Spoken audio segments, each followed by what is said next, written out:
اعوذ باللہ من الشیطان الرجیم، بسم اللہ الرحمن الرحیم۔ میں ہوں پیر فیاض حسن قادری اجویری نقشبندی مجددی۔ آج آپ کے لیے میں سورہ کوثر سے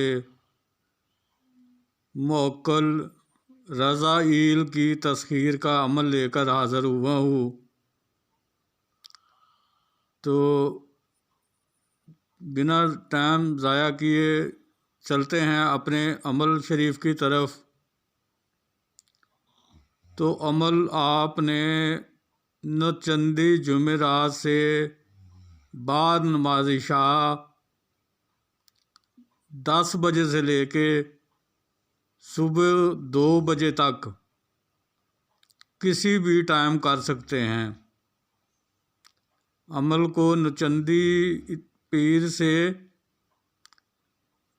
رات 10 بجے سے لے کر صبح 2 بجے تک کسی بھی وقت کر سکتے ہیں۔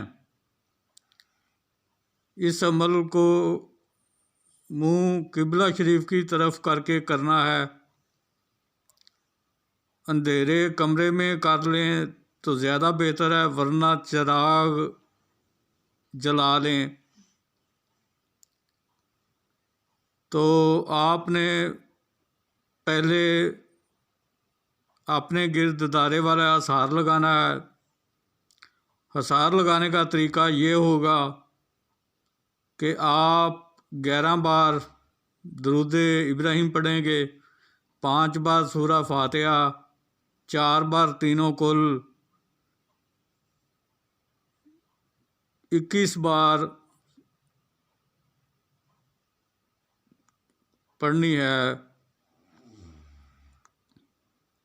آیت الکرسی، پھر 11 بار درود ابراہیمی پڑھ کے آپ نے نئی چھری پر دم کر کے، اگر نیچے کچی زمین ہے تو اپنی دائیں طرف سے حصار کھینچ لیں، اگر نیچے پکی زمین ہے یا فرش ہے تو آپ چاک کوئلہ پہ دم کر کے اپنی دائیں طرف سے گول دائرے کی شکل میں اسی حصار کو کھینچ لیں، اور پھر 3 مرتبہ اپنے ہاتھوں پر پھونک مار کر اپنے تمام بدن پر پھیر لیں۔ تو اس طرح آپ کا جسمانی اور دائرے والا دونوں حصار ہو جائیں گے۔ عمل پھر آپ نے عمل پڑھنا ہے۔ عمل کو کچھ اس طرح پڑھنا ہے کہ اول آپ نے 11 بار درود ابراہیمی پڑھنا ہے، اس کے ساتھ بعد بسم اللہ الرحمن الرحیم کو 1 بار پڑھنا ہے، سورہ کوثر 1 بار آپ نے پڑھنی ہے بسم اللہ کے ساتھ، اس کے بعد 7 بار یہ عزیمت پڑھنی ہے۔ تو آپ عمل کو اس طرح پڑھیں گے: بسم اللہ الرحمن الرحیم، انا اعطیناک الکوثر فصل لربک وانحر ان شانئک ھو الابتر۔ پھر آپ نے 7 بار یہ پڑھنا ہے: اقسمت علیکم رضائیل، عزمت علیکم رضائیل، بحق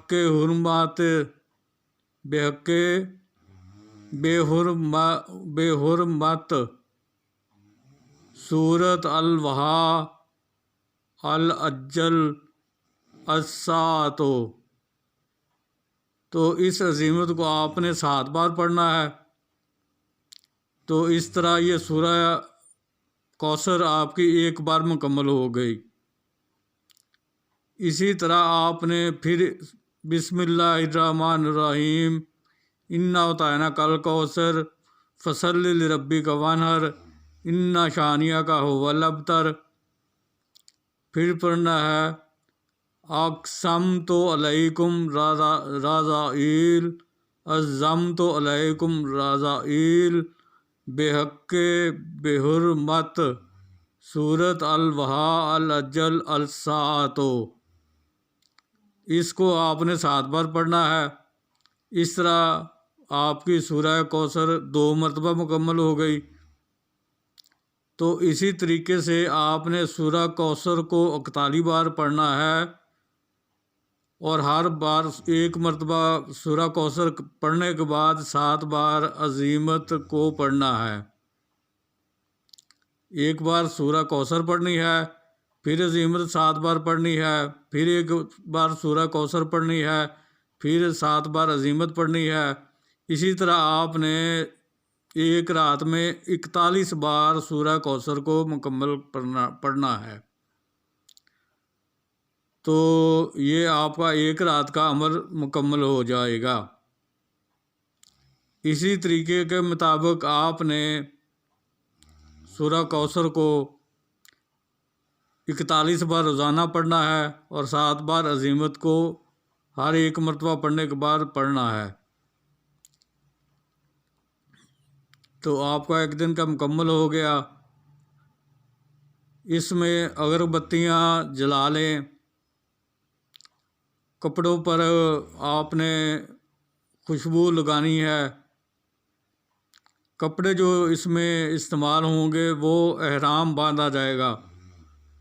جو عمرہ یا حج کے وقت لوگ احرام باندھتے ہیں، وہی احرام باندھ کر یہ آپ نے عمل کو کرنا ہے۔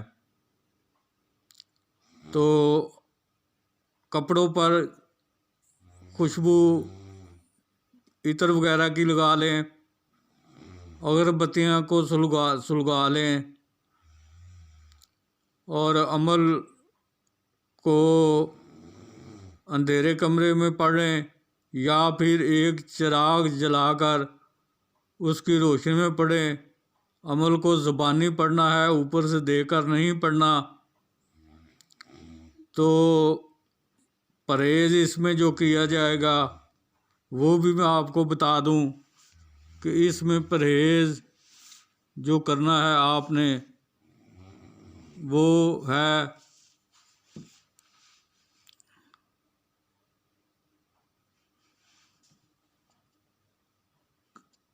ہے آپ نے گوشت ہر قسم کا نہیں کھانا، مچھلی، سرکہ، پیاز، کچا لہسن، جماح، کچا دودھ، دہی، لسی، مٹھائی،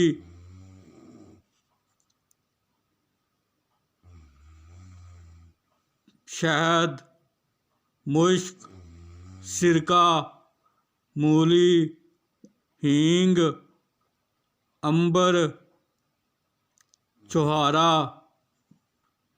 اور اسی طرح کے دوسرے میوہ جات جو ہے وہ آپ نے نہیں کھانے، اور آپ نے خط بھی نہیں بنوانا، اور ناخن بھی نہیں کاٹنے۔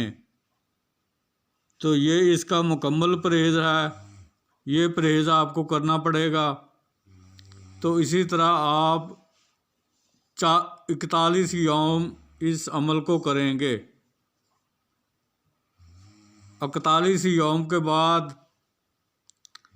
اس سورہ مبارکہ کا موکل رازائیل آپ کے سامنے حاضر ہو جائے گا۔ آپ اس سے قول و قرار وعدہ لے لیں۔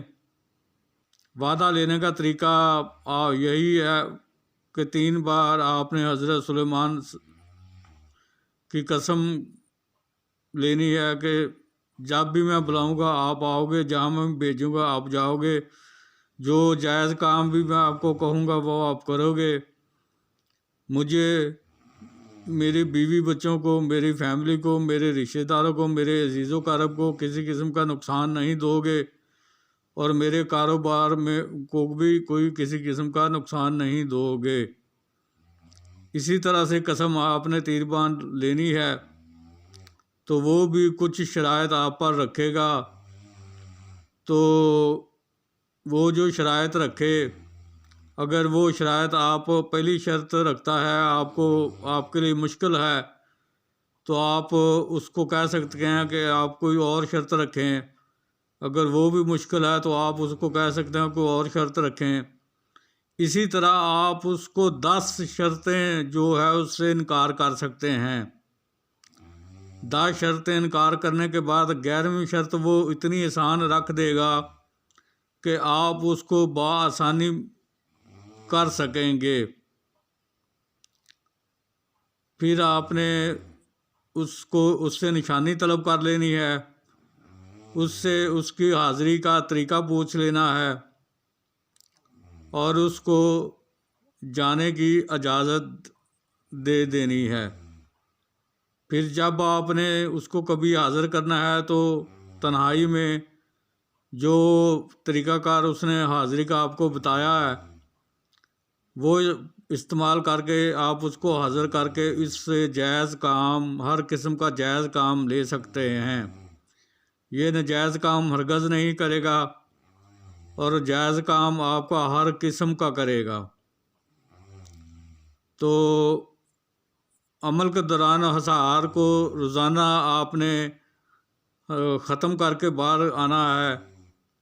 حصار ختم کرنے کا طریقہ یہ ہوگا کہ آپ حصار کو 3 جگہ سے یا 5 جگہ سے جس چیز کے ساتھ لگایا تھا اسی جگہ سے کانٹا لگا کر تو حصار کو ختم کر کے عمر کے بعد حصار سے باہر نکلیں گے، اور کمرہ جو ہوگا جس میں آپ عمل کریں گے وہ بالکل پاک صاف ہو، اس میں سامان کسی قسم کا نہیں ہونا چاہیے، اور آپ نے سونا بھی اسی کمرے میں ہے جس کمرے میں عمل کرنا ہے۔ تو میں امید کرتا ہوں کہ میرے آج کے عمل کی آپ کو اچھی طرح سمجھ لگ گئی ہوگی۔ اگر پھر بھی آپ کو کسی قسم کا کوئی مسئلہ ہو یا آپ رہنمائی چاہتے ہیں یا میری رہنمائی میں عمل کرنا چاہتے ہیں تو آپ مجھ سے میرے واٹس ایپ نمبر پر رابطہ کر سکتے ہیں، میں آپ کی پوری رہنمائی کر دوں گا۔ تو آپ اس عمل کو کر کے فائدہ حاصل کریں اور دوسرے مسلمان بہن بھائیوں کو بھی فائدہ پہنچائیں۔ تو اگلے عمل تک کے لیے مجھے اجازت دیجیے، اور آخر میں یہی گزارش کروں گا کہ میرے اس چینل کو سبسکرائب کریں، بیل آئیکن کو پریس کر کے آل کے بٹن کو دبا دیں تاکہ میری آنے والی ہر نئی سے نئی ویڈیو آپ تک پہنچتی رہے، اور آپ اس کو دیکھ کر اپنے علم میں بھی اضافہ کریں اور میرے عملیات کر کے اس سے بھی فائدہ حاصل کریں۔ تو پھر ملتے ہیں کسی نئے عمل کے ساتھ، اس وقت تک کے لیے مجھے دیجیے اجازت۔ اللہ تعالیٰ آپ کا اور میرا حامی و ناصر ہو۔ السلام علیکم ورحمۃ اللہ وبرکاتہ۔